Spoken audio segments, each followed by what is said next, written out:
this moral equivalency. We see it on CNN and MSNBC. We hear about it in the New York Times, the Washington Post, day in and day out. They sound like the protesters in the street. They use Hamas information and so on.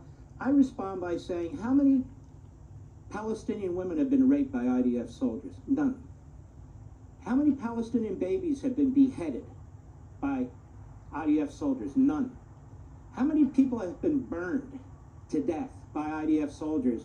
None. And more when the IDF is in Gaza, we're finding out their main hospital was in fact a terrorism rat's nest, their headquarters, if you will, their Pentagon, if you will, and the Israelis were right all along.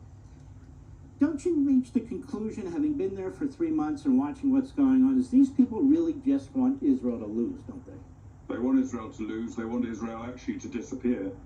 And you know, even it's shocking coming back to. I came back to the UK this morning.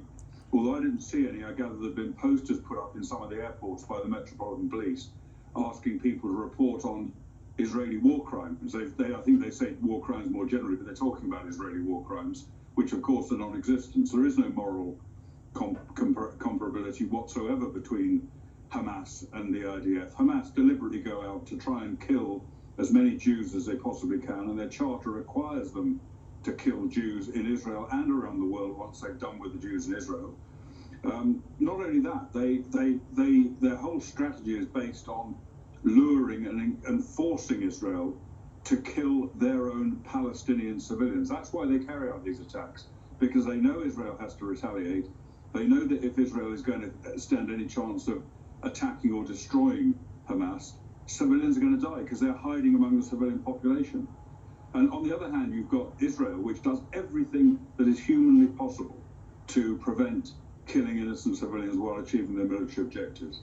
I was in the Gaza Strip myself a few days ago, and I attended a brigade coordinating conference, an operational conference, in which they were discussing future operations.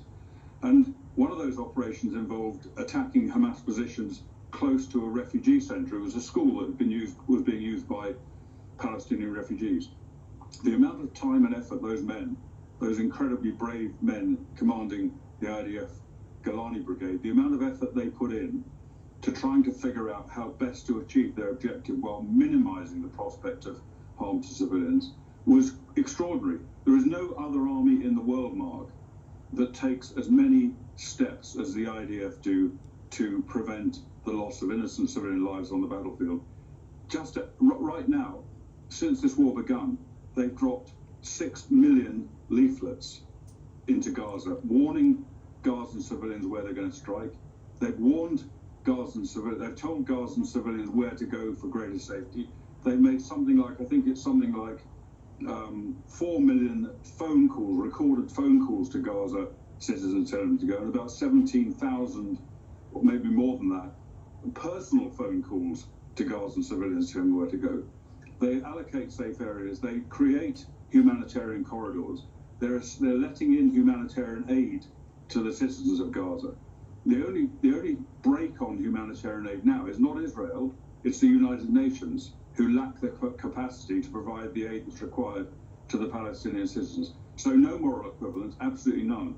There's right and there's wrong. Israel is in the right, 100%, and Hamas is 100% in the wrong. Those people who are calling for a ceasefire, those people who want Israel to stop defending itself, they should be calling for Hamas to lay down its weapons, surrender, and hand over the hostages. If they do that, then the bloodshed will finish. If they don't do that, unfortunately, the bloodshed is going to continue until Israel defeats Hamas and gets as many of the hostages back as they possibly can. Colonel Kemp, you had the great Winston Churchill as Prime Minister, who was really a fantastic leader. But before him, you had people like Neville Chamberlain. Neville Chamberlain, Peace in Our Time. We know the whole story there. But Neville Chamberlain didn't actually provide billions of dollars to Adolf Hitler and the Nazi regime last time I checked.